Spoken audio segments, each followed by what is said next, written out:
Hey, it's Tiandra, and I just wanted to come on and just talk. I don't know if it's because I'm in my 30s now, and 30s have you thinking a lot, maybe, but I believe that God has been just trying to get me to a place of just being. The things that God has revealed to me about me years ago is finally making sense. It's like, oh, I see why you said this. Oh, I see why you was leading me this way. It's making sense now. Now I'm understanding why you were telling me, don't worry, don't do this, stop complicating things. But now I'm realizing years later that I wasn't allowing myself to be me. And anytime you don't allow yourself to be you, you're trying to appease others, right? When we hide ourselves, we're not appearing as who we truly are. And so that's why it's so important for us to be ourselves and not to hide our light, but to shine, to not dim our light for anyone, to not try to be someone else, to just be us. I'm one of those people that like to make people feel comfortable. I don't know why. I don't know why I would do this a lot. I would do this a lot. For example, when I'm on a job and, the people, the higher ups, I find favor with the higher ups, right? The managers, the supervisors, the people that are in higher positions, I find favor with them. And they are trying to pour into me. And then people all around kind of get a little suspicious. They're like, okay, well, why are they always calling on her? Why are they always doing this? And then they'll try to come in your ear and they'll be like, oh, they're trying to use you. You know that this, oh, that they ain't gonna pay you no more. They ain't gonna do this. Oh, that. Then after a while, people start treating you differently. And so for me to keep the peace, I would kind of back away. Or if I felt like I was getting ready to get a promotion, just to keep the peace amongst other people, I would back off. I will,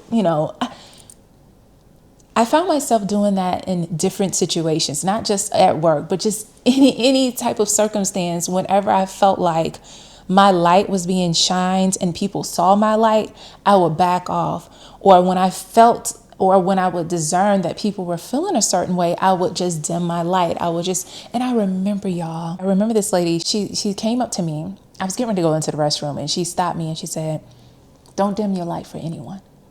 Don't dim your light for anyone. And she said, people are going to feel a certain way about you shining your light and you being placed into certain positions. But she said, don't dim your light. And it wasn't until later that it began to make sense because people began to treat me so differently. I was like, and this is not the first time that's happened. This has happened in a church setting.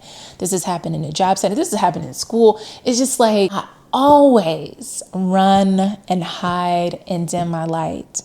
And so God would take me through that situation again and again and again and again. He's like, and God is like, you're going to have to pass this test order. You're going to have to stand and you're going to have to let your light shine. You cannot allow anyone to cause you to dim your light. You cannot allow anyone to cause you to hide. You've got to shine. And I'm sharing this because some of you can relate to this.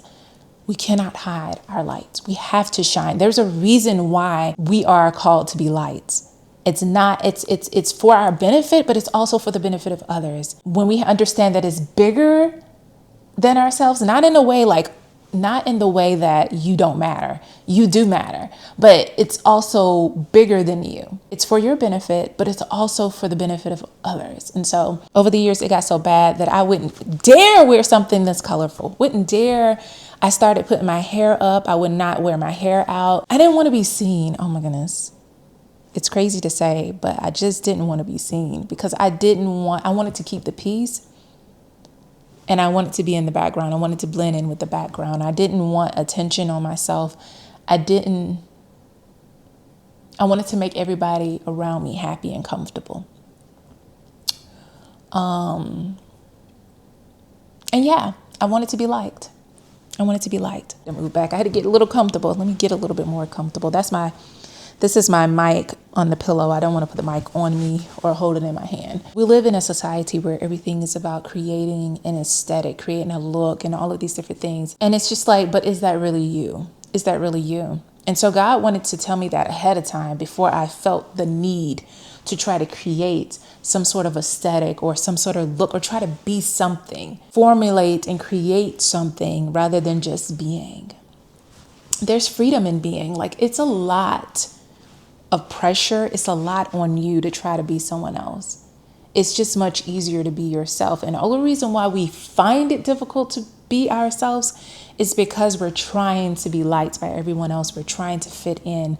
But once we let that go, there's freedom in letting that go and just being. You'll find out that there's other people out there that love and that attract to authenticity. When you're being your authentic self, you're like a magnet. People love, even though we live in the world that we live in, there are people who still love that, and they draw to people who are just being themselves. Like, be you. You know what I'm saying? When God made me, God said she is good. She is great. Okay? When God made you, God said the same thing. You are good. You are great. Okay?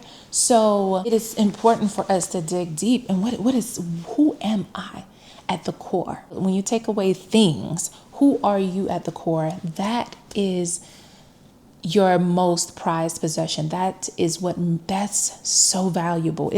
That is priceless. Who we were as children really is the purest form and version of ourselves. There's a lot of things in my journey that has contributed to this point in my life. Like I said, I grew up going to a very strict church. That definitely played a huge role in a lot of different things in my life and why I moved the way that I moved. But God has a way of, right? All things work together. I learned a lot of different things. There was a lesson to be learned. There was the things that I experienced that I was supposed to learn from, but it's leading me somewhere.